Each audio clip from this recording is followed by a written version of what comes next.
Ah, welcome.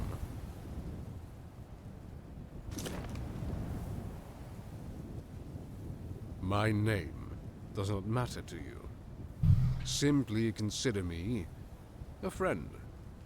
What truly matters is that you are here, and you shall listen to my words. The journey that led you here, it was one fraught with turmoil and struggle, was it not? The roads have become unforgiving. Dangers aplenty lurk their paved cobbles, threatening you and I alike. Yet, despite this realm of hostility, still you persevered, and now you stand before me. Struggle, I believe, is the heart of all life. It is rife with injustice. Bad things happen to good people.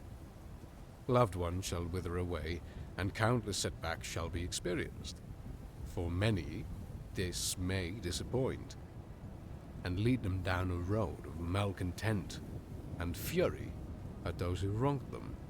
For the few can accept this fact. A life worth living is gifted to them.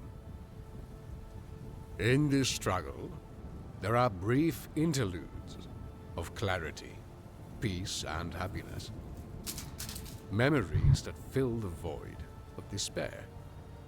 These fleeting moments must be captured and savored. Those who don't never know the value of such times until they have passed and want only to relive them. One must learn to live with the hardship. Accept this fact and continue onward. Failure to do so robs one of these precious moments, for they shall always be waiting for the struggle to disappear. Accepting this facet allows one to live fully. There shall always be imperfection, but there is still a life to be lived. I shall speak plainly and with the utmost sincerity. There shall always be more hurdles, more challenges to overcome, more hills to climb. This fact should not halter your efforts. You cannot wait for perfection to live your life. The world is imperfect, and always will be. Forge this path of acceptance. Do not waste what little time you have here, simply waiting. Inaction is the death of joy. Remember that. I have spoken to countless faces from all walks of life, each harboring their own thoughts and ambitions. Yet, one fact I could glean from each of their eyes is the very same inaction. They were all waiting for this final hill to be climbed. Then they could live freely and with intent. Yet, when this hill is scaled, another takes its place, and these ambitions are once again sidelined and left to rot. I returned to each of these people many years later, and their eyes were no longer filled with this inaction. Instead, they were filled with regret and despair, the realization of their folly. They had realized too late.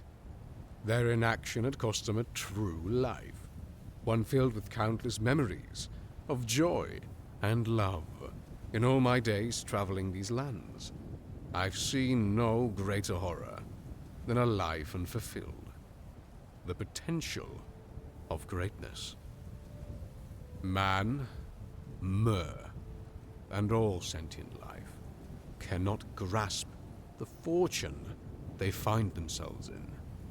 They take life and all its joys for granted, for one cannot appreciate its greatness constantly, no matter the effort. This eventually wears them down into a routine of normalcy and conformity. This is where the problem stems.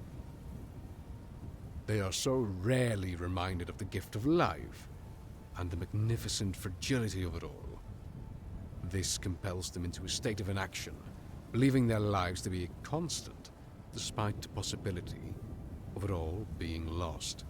They put off their dreams until perfection is reached, as they cannot comprehend the lack of time they have. Far from it. Were I of a different ilk, I would no doubt have fallen into this lull of complacency. It is a futile endeavor, but a trap all beings fall into, no matter their origin.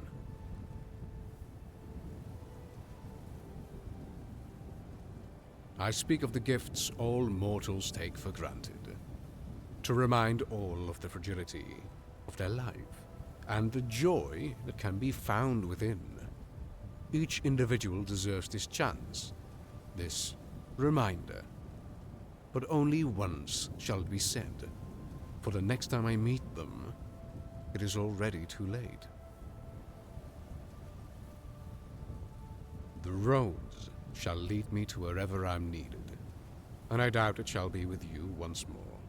Our conversation nears its end, and you must continue on without me, just as before. One final question. When will you start living?